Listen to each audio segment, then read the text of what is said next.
देश के नौनिहाल, देश के करधार, आगामी भारत के भविष्य, आप सभी शिक्षार्थी, विद्यार्थी, स्टूडेंट्स, आज आपसे बात करते हुए बड़े ही गौरव की अनुभूति हो रही है, हर्ष की अनुभूति हो रही है। मैं भाव विभोल हो चुका हूँ और यह बताते हुए और भी गौरवान्वित हो रहा हूँ कि भारत रत्न बाबा साहब डॉक्टर भीमराव अंबेडकर की आज जन्म जयंती है। आप सभी शिक्षार्थी पूर्व से परिचित हैं। मैं डॉक्टर मनीष कुमार शशि बिहार से आपके लिए उन चीज़ों, उन अनछुए पहलुओं पर भी लगातार फोकस करता रहता हूँ। आज ऑनलाइन क्लास में हम सभी, आप सभी मिलकर के डॉक्टर भीमराव अंबेडकर साहब की जन्म जयंती मना रहे हैं। भारत रत्न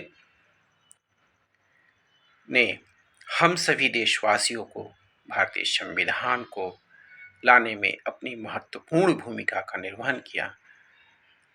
विश्व के विभिन्न भागों के संविधान को उन्होंने पढ़ा और आप सब, हम सब के सामने, देश के सामने उस अमिट छाप को छोड़ा, जिस अमिट छाप के लिए हम आज का वो महत्वपूर्ण दिन 14 अप्रैल 1891 जो एमपी मध्य प्रदेश के महू से प्रारंभ हुई थी और 6 दिसंबर 1956, इस बीच एक ऐसा इतिहास लिखा गया जो भारतीय इतिहास के स्वर्णिम अक्षरों में आप सबके सामने हमेशा हमेशा हमेशा अंकित रहेगा। आप सभी शिक्षार्थी पूर्व से जानते हैं कि मरणोपरांत 1990 ईस्वी में बाबा साहब को भारत रत्न की प्राप्ति हुई थी। निश्चित रूप से यह काफ़ी गौरव का क्षण रहा था। हम सभी यह जानते हैं कि बॉम्बे विश्वविद्यालय के एलिफेस्टन कॉलेज में इन्होंने स्नातक करने के बाद अंबेडकर साहब कोलंबिया विश्वविद्यालय और लंदन स्कूल ऑफ इकोनॉमिक्स में इकोनॉमिक्स अर्थशास्त्र की पढ़ाई किए। ये उच्च विचार के व्यक्तित्व के साथ साथ वकील और समाज सुधारक के रूप में भी इस देश में अपनी अहम भूमिका का निर्वहन किया। जब देश आज़ाद हुआ तो भारत के इतिहास में पहले कानून मंत्री के रूप में ये आज भी और हमेशा के लिए अमर हैं।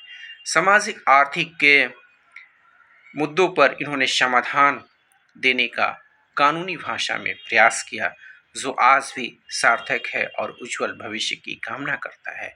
समाज सुधार में इनका मसौदा काफ़ी अच्छा रहा है। 29 अगस्त 1947 को ड्राफ्टिंग कमेटी जब बनी तो ये उसके अध्यक्ष बने और जीके का ये हमेशा हमेशा प्रश्न हम सबके सामने रहता है। महाराष्ट्र के रत्नागिरी जिले के इनके जो पैतृक गांव थे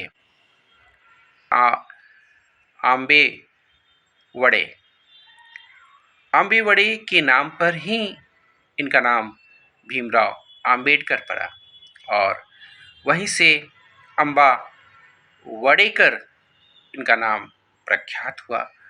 इनके प्रिय गुरु ने इनका नाम अम्बावड़े से करके अंबेडकर किया, जो विश्व प्रख्यात नाम है। ये अपने जीवन काल में लगभग 35,000 पुस्तकों को स्वयं से पढ़ा, उसके मर्म को समझा और उसकी अच्छाइयों को देश के सामने लाने का प्रयास किया। 64 भाषाओं में इनकी जानकारी थी, अमिट छाप थी और वो जानकारी देश के सामने ये रखने का हमेशा हमेशा प्रयास करते रहे। हम अंबेडकर साहब से सीख सकते हैं। समाज में कितनी भी विकृतियां रहें, उस समय खास करके अनटचेबल, अछूत शब्द से इनकी और गांधी जी की वैचारिक मतभेद सदा होते रहे थे, लेकिन इन दोनों ने मिलकर के देश में जो अनटचेबल वर्ड था, अछूत शब्द था, उसे समाज से कैसे दूर किया जाए, मुल्क राज आनंद के बुक में, नॉवेल में ये चीज़ें हम लोग पढ़ते भी हैं। हरिजन शब्द का कैसे सृजन हुआ। निश्चित रूप से अंबेडकर साहब भारत रत्न, उन्होंने जो देश को दिखाया वो आप सभी शिक्षार्थियों के लिए प्रेरणा स्रोत है। आप सभी शिक्षार्थी देश के महापुरुषों की जीवनियों को यदि हम पढ़ते रहें तो निश्चित रूप से देश के उज्जवल भविष्य में आप भी अगले Ambedkar, Gandhi, Shakespeare, Milton, Archimedes बन सकते हैं।